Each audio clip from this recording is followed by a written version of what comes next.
As illustrated in the image here, next to each feature's icon in the tree outline is a symbol representing the state of the feature. There are 5 states a feature can have. Feature succeeded, denoted by a green check mark. Feature has been updated since the last generated, denoted by a yellow lightning bolt. Feature has generated but some warning exists, denoted by a yellow check mark. Feature have failed to generate, denoted by a red exclamation. Feature is suppressed and has no effect on the model, denoted by a blue X. Additionally, if the feature appears in gray, it means the feature is inactive. This can occur whenever you are performing a feature insert or edit selections for features and apply cancel.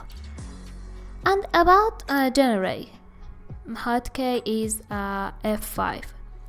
Click the generate button to update the model after any number of changes in the model's feature or sketch plane dimensions or changes in design parameters.